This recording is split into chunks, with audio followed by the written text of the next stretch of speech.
Please subscribe Tito Manny Vlog.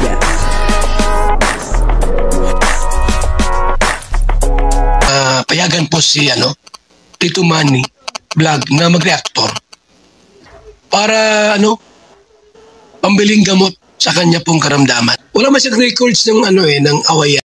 Ito po yung tunay na love team at kahit po nasa public ay talagang kinikis ng babae itong lalaki. Kumbaga ay talagang hindi po nila kinakahiya yung kanilang relasyon. Pwedeng ito ay maganda at pwede rin hindi ito maganda. Papanoorin po natin yung video kung bakit ko po nasabi yun. Pero bago po yan, ako muna po ay bumabati sa inyong lahat ng magandang umaga, magandang tanghali at magandang gabi sa inyong lahat mga kapatid. Kung saan man kayo ng panig ng mundo naroon ngayon, ay mag-iingat kayo palagi at pagpalain kayo ng ating Panginoon. Maraming salamat din po sa patuloy na tumatangkilik sa aking YouTube channel at nanonood sa aking video reaction. Patuloy lang po natin suportahan sila Kuya Bal Santos Matubang, Kalingap Rob, Ate Edna Vlog, Jack Tapia at siyempre mga kasamahan ko po sa Karepa.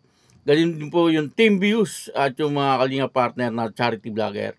Ito po yung video na kung saan ay talagang sa public inalikan ng babae itong kanyang boyfriend. At papanoorin po natin yung video, Ang kabuuan po ng video ito ay mapapanood po natin sa YouTube channel ni Mr. 20 Boys Vlog. Ayun, si Kuya Jason. Suportahan po natin. Ito po yung video. Ayun talaga pinagpapatuloy ang pagmamahalang sobrang yaman ng pagmamahalan. Huwag ibababa ang yaman pag sinabi, ibigay mo lahat, go lang ng go. And then, abutin natin yung pangarap nila. Sipili pa nung pangarap na gumawa. Di huwag kayo magtingin. Saglit lang.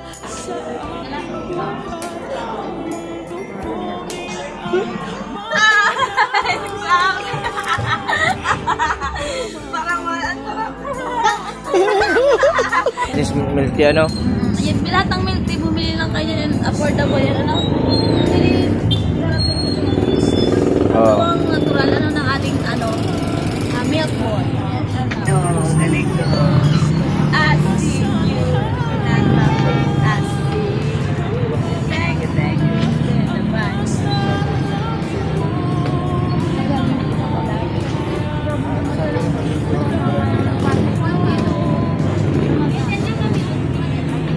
One, two, three. Agad doon na. Tapos na ba? 1, 2, 3. Ay, ako naman. Sabay naman. Grabe kayo, nakakaingit naman kayo. Makagalitan kayo ni Lola. Alam mo, sasabi ko sa blessing natin na kay Lola na lang pala kay Lola.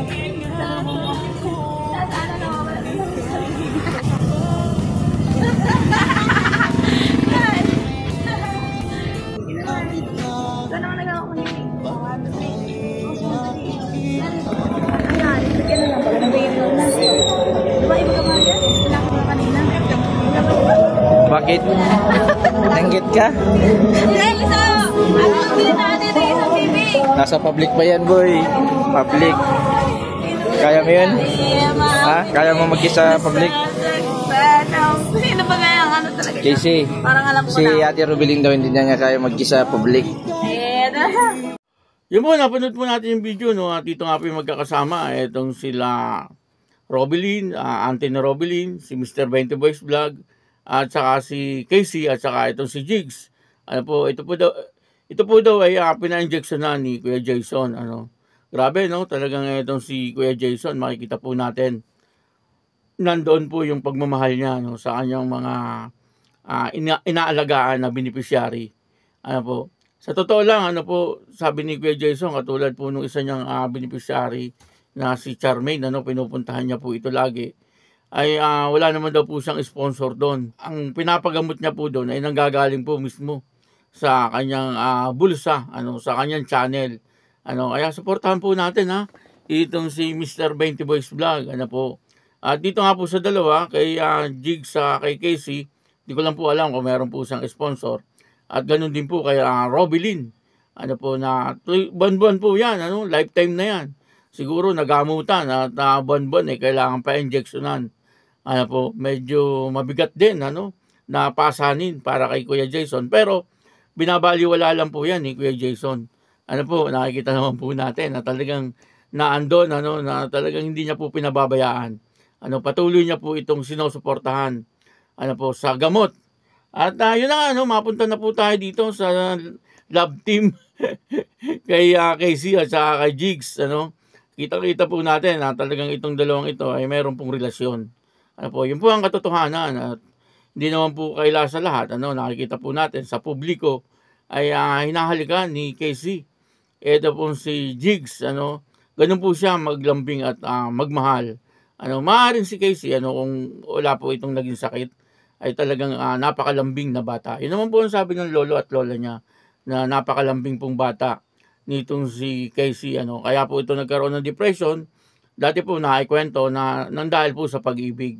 At sabi nga ni Kuya Jason, maaaring ang solusyon dito kay Casey, maaaring ang maging gamot ay pag-ibig din. At yun siya po ay umiibig dito kay Jigs. At kitang-kita na talagang mahal na mahal niya po etong si Jigs. Wala pong problema sa gano'n kasi kahit na nga naman po may sakit, siyempre may nararamdaman pong pagmamahal yung mga yan. May nararamdaman pong pag-ibig yung mga yan. Kaya okay lang yun.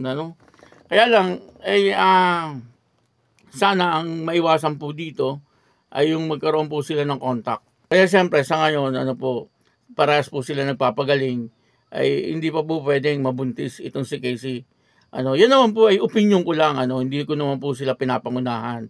Kumbaga, tinitingnan ko lang po yung sitwasyon. Kasi si Lolo at Lola ay busy po sa kanilang mga trabaho at hindi naman po nila talagang oras-oras mababantayan nila itong dalawa. At ito po ay nagmamahalan, ito po ay may pakiramdam, at maaaring mangyari, yung mangyayari.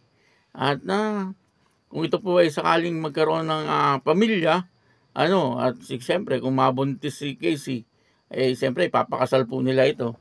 Paano? Kasi parehas po silang nagkaroon ng depression na hanggang ngayon ay talagang pinapagamot pa ni Kuya Jason. Siyempre magiging pasanin po ito ni Lolo at saka Lola. Sa ngayon ay nakikita ko po na naandun po siya kay Lolo at Lola para tumulong-tulong. Maganda naman 'yon. Wala pong masama sa ganon. Yung pagtira ni Jigs doon ay wala pong problema 'yon. Kasi napakalaking tulong po noon kay Lolo at Lola. Kumbaga siya rin po ang naaasahan ni Lolo at Lola kasi ito pong si Casey may sakit. Yung pong ina ni Casey may sakit din. Kaya medyo mahirap ang sitwasyon. Kapag nagkaroon po ng pamilya, etong dalawa, siyempre, nagmamahalan, mabuntis itong si Casey.